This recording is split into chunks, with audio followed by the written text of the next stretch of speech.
Pourquoi mon cœur est-il cette coupe fragile qui ne peut contenir toute la terre rouge et tous les champs fertiles et tout leur avenir? Pourquoi ne suis-je pas aussi grand que moi-même quand je vois mon pays?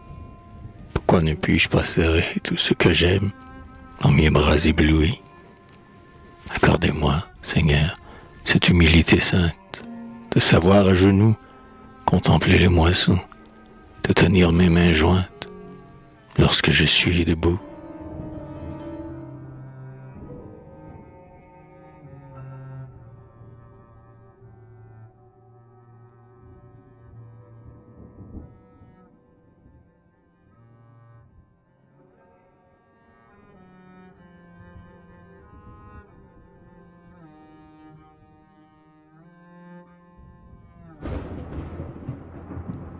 La route, le village, une aire, un cheval qui tourne, du blé, des meules, des pins étoilés, des vignes, l'odeur de la terre.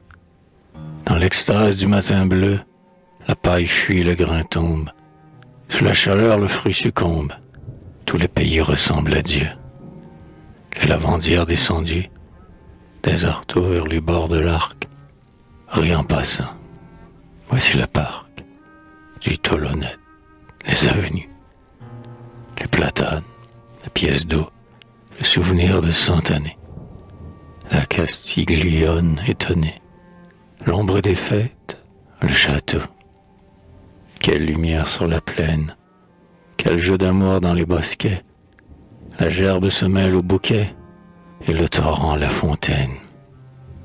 Une église, un ancien couvent, un cabaret, une mairie, et cette épopée de la vie, Sainte Victoire dans le vent.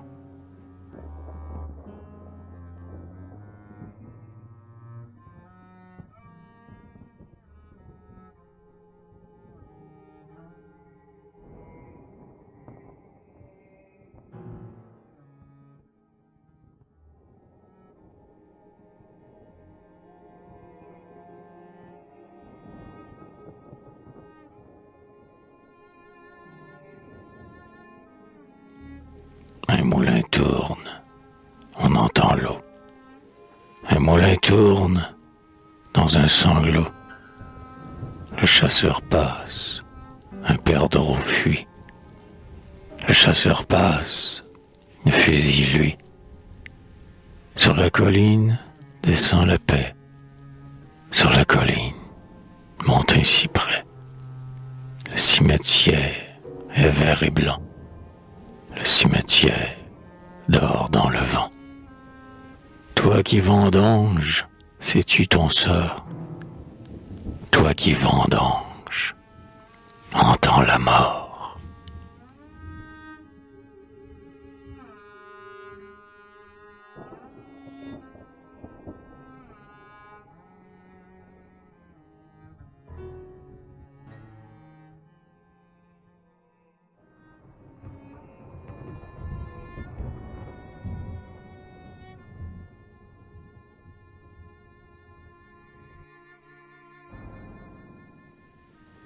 À la fin du jour, les doigts du ciel tissent leur toile. Le soir descend sur les arceaux. La montagne s'éteint et fait place à l'étoile. L'enfant qui rentre les chevaux. Siffle un air du pays et sourit au village. Une vieille, sous un mûrier, laisse pendre ses mains et traîner son ouvrage. Un géranium effeuillé. Lui, entre deux volets, une verveine entoure la maison de sa tiède odeur. De la plaine endormie, que les ombres labourent, sont revenus les moissonneurs. À peine un peu de vent se lève, sur la route qui passe entre deux grands cyprès, bêle un troupeau. L'enfant sourit, la vieille écoute. Plus rien, la nuit est son secret.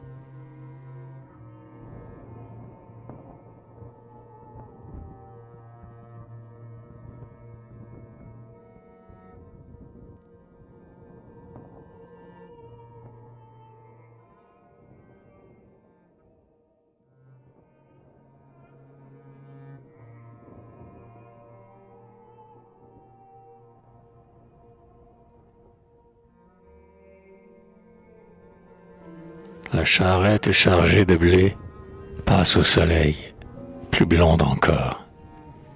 La branche du chemin d'été dérobe les épis sonores. Une belle fourche est plantée ardemment dans le cœur du blé.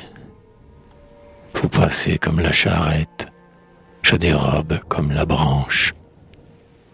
Un peu de votre forme blanche reste dans mon âme qui vous guette. Mais la fourche est dans le blé, et moi je suis solitaire.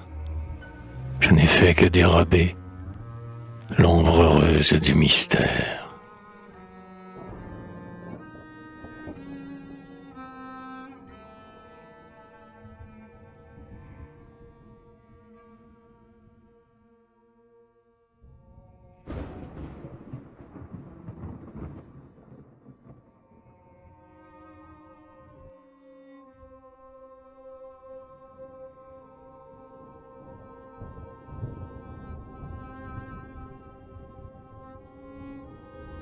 Dans le petit café de la petite place, des hommes jouent à la manille.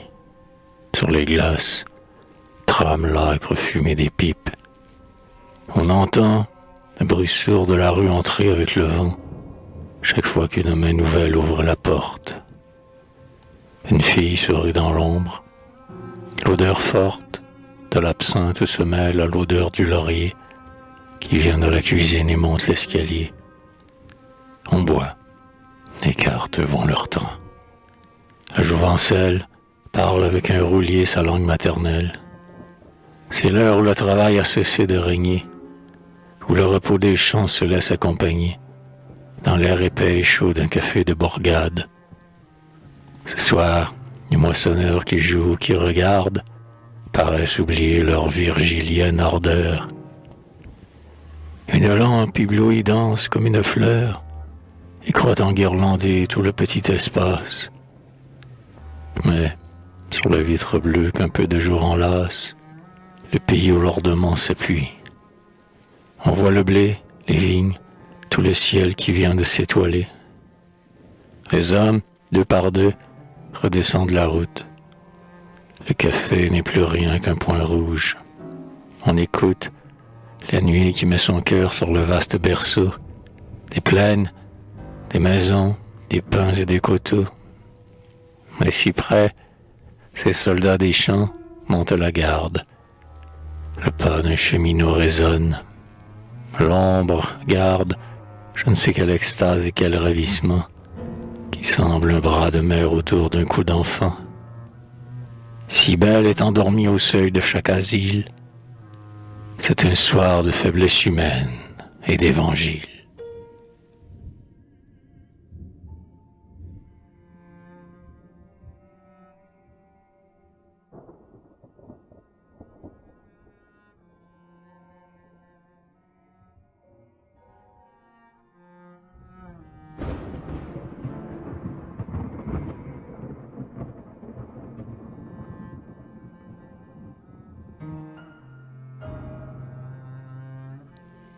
J'entends les trois chevaux, traînant la diligence, danser dans la poussière.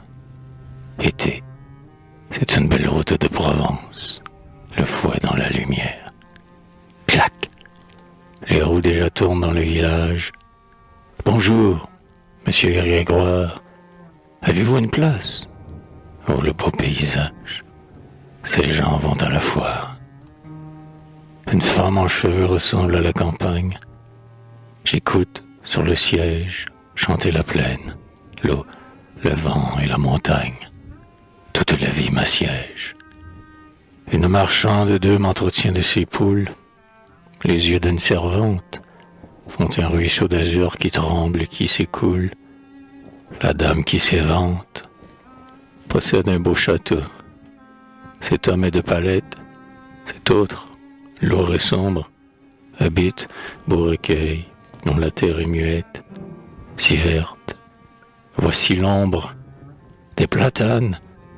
Bientôt nous serons dans la ville. La fabrique de laine s'aperçoit près d'un pont. Un moulin se profile au bord d'une fontaine. L'école des tambours résonne. La caserne à deux belles guérites.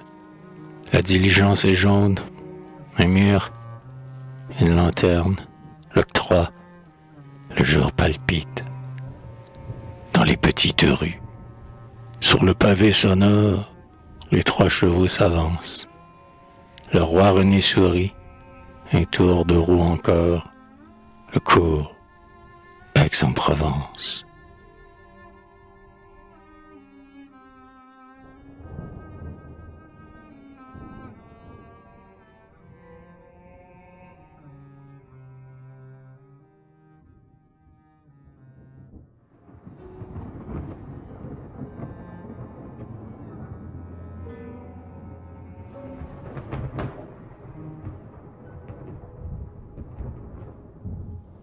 Isaïe jette sur la terrasse les mailles noires de son cœur, et chacun de nous les ramasse pour refaire un peu de douleur.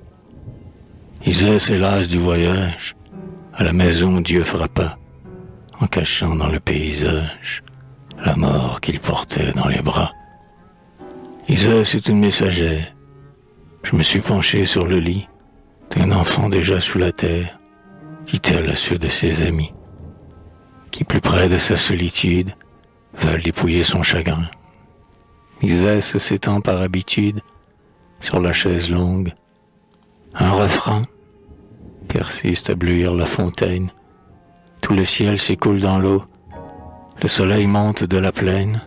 Isaïe laisse choir le fuseau de l'ombre que ses yeux rapportent. Maintenant, et voilà son cou, met des lueurs de toutes sortes sur sa bouche et sur ses genoux. Isaïe n'oublie pas, mais font l'or, lui donne des fleurs et des fruits. Pourquoi n'irait-elle à l'aurore, comme elle est allée à la nuit?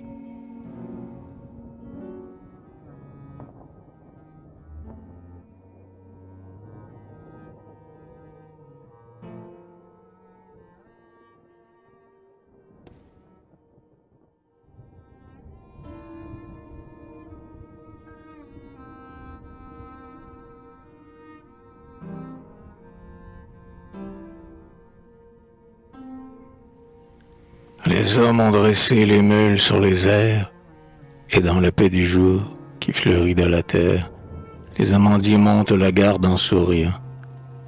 On dirait, au soleil, des palais d'Orient qui pourraient contenir des armées écarlates. La plaine est un vaisseau dont les flancs roux s'écartent pour déposer, plutôt, sur les rives du blé, l'amour de ce ferment qui s'est amoncelé. C'est la fin de l'été. La vendange apaisée ne laisse qu'une odeur de grappes écrasées.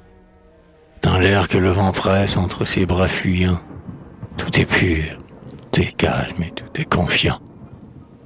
Pour recevoir le poids doré de leur couronne, les travailleurs penchent la tête vers l'automne et mettent à genoux les charrues et les faux. Ils viennent. On entend tressaillir les coteaux. Les meules, ces lauriers des humbles, les attendent.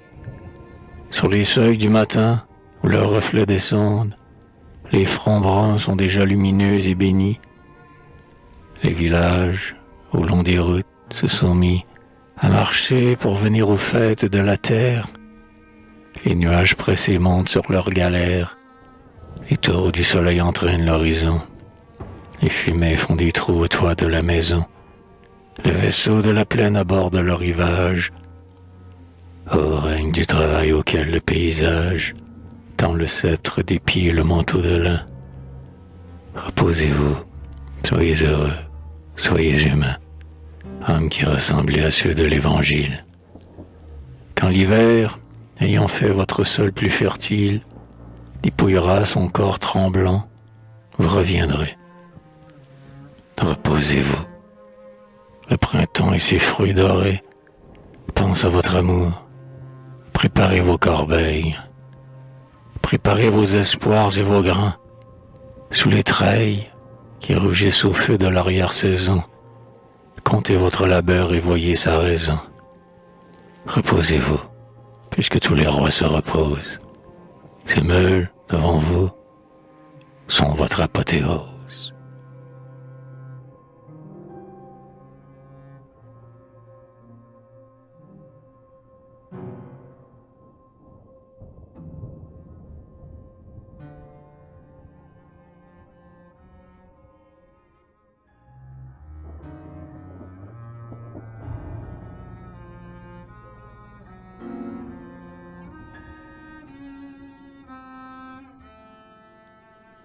Si ta plaine est toujours en joie, ton divan est toujours en fête. Sur l'une ta gloire s'éploie, et sur l'autre mon corps se jette. Ma vie prend cette double part d'horizon et de lit immense. Je passe d'un char dans un char. Quand l'un s'en va, l'autre s'avance.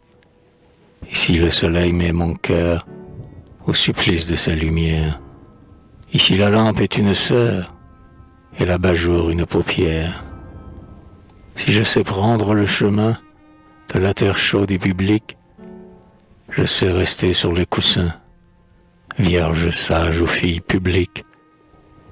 Il m'est cher de me partager entre les blés et la paresse, et je me laisse vendanger par ma force et par ma faiblesse.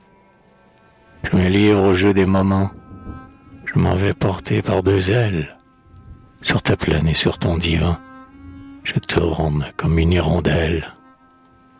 Quel est le vent dans les cyprès qui me pousse vers les étoiles? Quelle est la voix qui fait exprès de prendre mon vol dans ses voiles? Je ne sais plus. Oh, taisez-vous, fleuve traînant des paysages, et vous dont les yeux sont trop doux, qui se penchent sur mon visage. Ne m'accordez aucun transport, laissez mon âme si muette que la jalousie de l'effort et l'air des voluptés secrètes. D'un cours quand je veux mourir. Quoi? Vous m'offrez toujours la vie, mais je risque à la découvrir d'être l'homme qu'on crucifie. Dans son jardin de pavots noirs, les yeux tournés vers la fenêtre, où pleure son manque d'espoir, où sourit tout ce qu'il doit être. Ta plaine a des bras de corail, ton divan des ombres soumises. Je joins mes mains vers ton travail, mais j'ai les mains tellement grises, tellement saoules, ô bouvier du Victor Hugo magnifique, qu'il faudrait que tous tes rosiers, au lieu de m'embaumer, me piquent. Oh mon ami, il n'est en moi que des buis et des amulettes. Comment grefferas-tu ma voix sur le laurier de tes poètes? Je suis devant tes yeux levants, écartelé par deux antennes. Ô ma paresse et ton divan, ô mon vain courage et ta plaine.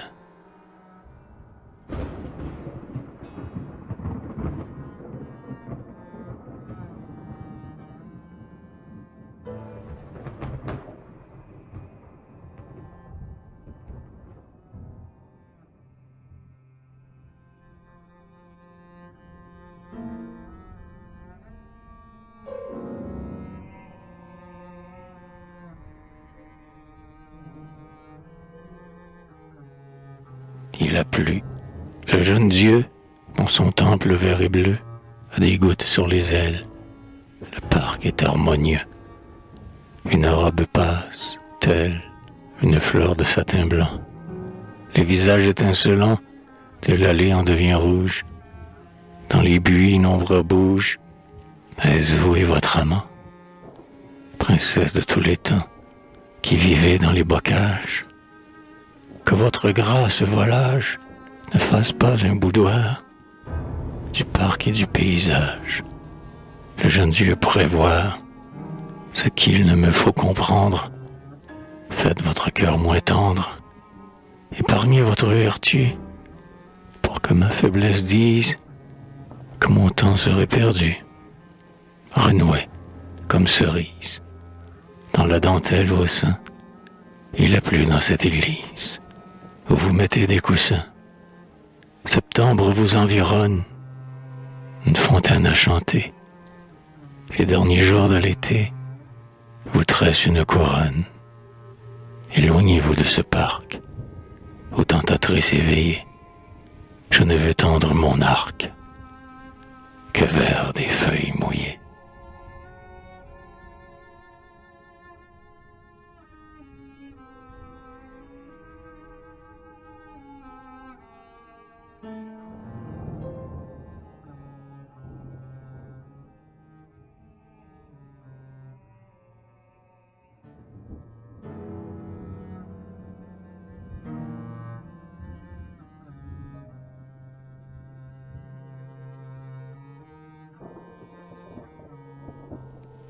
On ne sait pas comment le feu a pris sur l'air. Tout le blé a brûlé.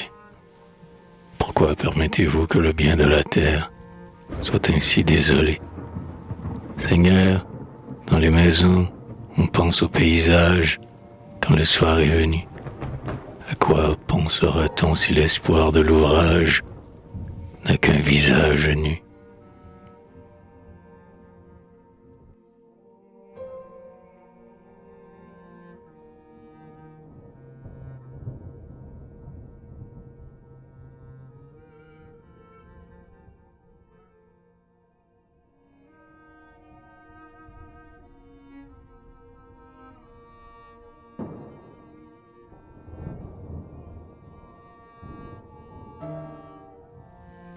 Ma mère, tout ton cœur et toute ta tendresse ne m'ont pas rendu fort.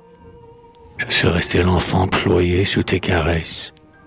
J'aurais voulu mon corps, dressé pour les travaux que ce soir je contemple. Tes bras m'ont enfermé. Je ne puis, de mes mains crispées, bâtir un temple. Je ne sais rien qu'aimer. Mais que cette faiblesse et que cet héritage, ô sainte de mes jours, m'encadre de regrets à l'éclat de ton visage. Si l'homme des labours, plus utile que moi, mérite plus de gloire, il n'a pas mon bonheur. Amer, quand le jour étale sa victoire, l'arbre garde ses fleurs. Tu n'auras de ton fils la saison merveilleuse, ressemblant à l'été. C'est l'automne et sa voix presque mystérieuse qu'il lui faut apporter. Admire tout le blé, ne chéris que mes roses.